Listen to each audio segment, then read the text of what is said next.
Assalamualaikum warahmatullahi wabarakatuh. Alhamdulillahirrabbilalamin. Wabihi nasta'in ala murdiyawuddin. Wassalatu wassalamu ala asrafil anbiya wa mursalin. Wa ala alihi wa sahbihi ajma'in. Amma ba'du.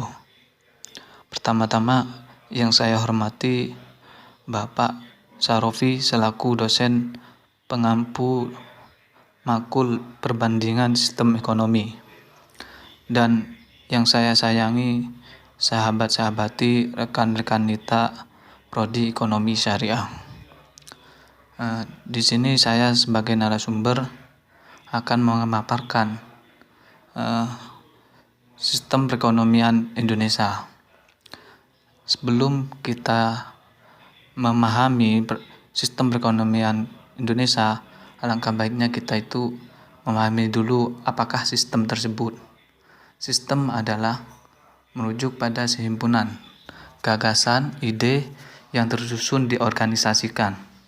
Suatu himpunan gagasan, prinsip, doktrin, hukum yang membentuk suatu kesatuan yang logika dan dikenal sebagai isi buah pikiran tertentu, agama atau bentuk pemerintahan.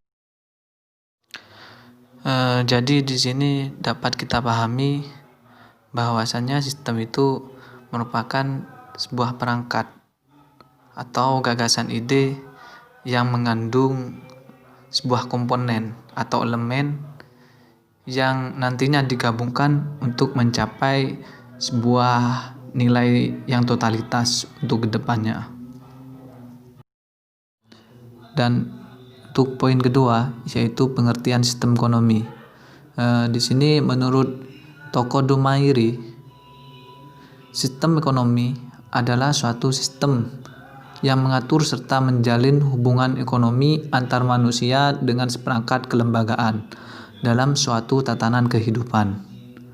Selanjutnya, dikatakan pula bahwa suatu sistem ekonomi tidaklah harus berdiri sendiri, tetapi berkaitan dengan falsafah, pandangan, dan pola hidup masyarakat tempatnya berpijak.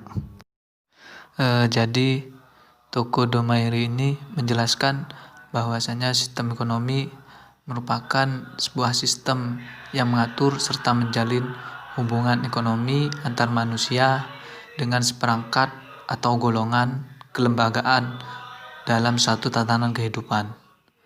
Dan selanjutnya juga beliau mengatakan bahwasanya suatu sistem ekonomi itu tidak harus berdiri sendiri, tetapi berkaitan dengan falsafah, pandangan hidup, dan pola hidup masyarakat tempatnya mereka tinggal. Yang poin ketiga yaitu sistem perekonomian. Sistem perekonomian adalah sistem yang digunakan oleh suatu negara untuk mengalokasikan sumber daya yang dimilikinya baik kepada individu maupun organisasi di negara tersebut. Jadi di sini sistem perekonomian merupakan sistem atau aturan yang digunakan oleh sebuah negara untuk menentukan sumber daya yang dimiliki oleh suatu negara tersebut yang akan dialokasikan kepada individu maupun golongan di negara tersebut. Yang selanjutnya yaitu perekonomian Indonesia saat ini. Ekonomi Indonesia saat ini optimis pertumbuhan ekonomi yang meningkat dengan pertumbuhan dan pendapatan nasional yang semakin meningkat. Kita dapat melihat perkembangan dan kemajuan kita pada negara lain. Jadi di sini dapat kita pahami bahwasanya Indonesia sudah mengalami suatu pertumbuhan ekonomi yang meningkat.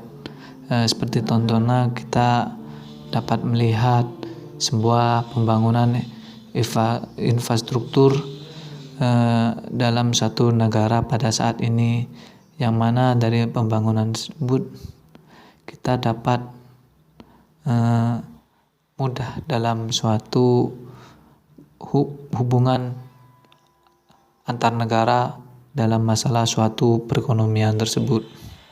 Mungkin cuma itu yang dapat saya paparkan dari mata kuliah perbandingan sistem ekonomi, dan Untuk yang selanjutnya akan dipaparkan lagi oleh narasumber kedua saya, yaitu Mbak Atik Mardia. Waktu dan tempat saya persilakan. Baik, sebelumnya perkenalkan, nama saya Atik Mardia. Di sini saya akan melanjutkan mengenai sistem perekonomian Indonesia. Poin pertama yaitu perkembangan sistem ekonomi sebelum Orde Baru.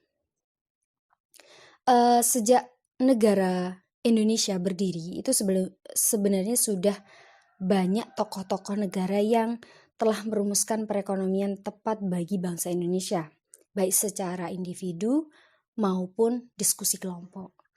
Terus di negara Amerika tahun 1949 menegaskan bahwa yang dicita-citakan adalah ekonomi semacam ekonomi campuran, tetapi telah disepakati suatu bentuk ekonomi baru yang dinamakan sistem ekonomi Pancasila, yang di dalamnya mengandung unsur penting bagi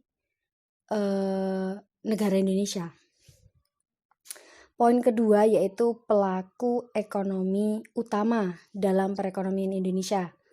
Yang pertama yaitu rumah tangga konsumsi atau disebut dengan RTK, merupakan unit ekonomi yang paling kecil.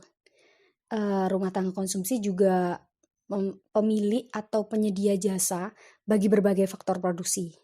Sedangkan faktor produksi yang dimiliki oleh rumah tangga akan digunakan oleh perusahaan untuk menghasilkan barang atau jasa.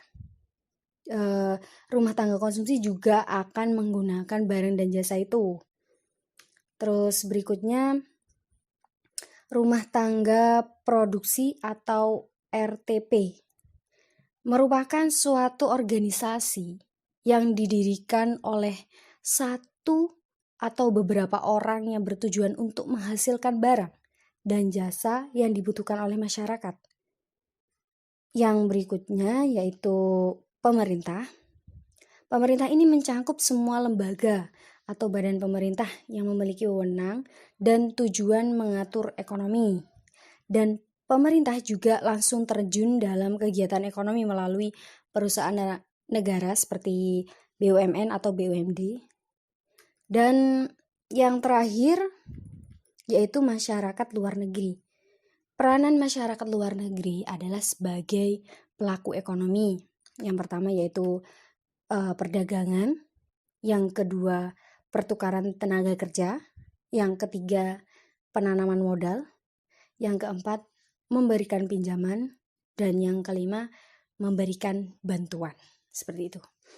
Mungkin itu saja yang dapat kami sampaikan. Kurang lebihnya mohon maaf. Wallahul muwaffiq ila aqwamit thoriq. Assalamualaikum warahmatullahi wabarakatuh.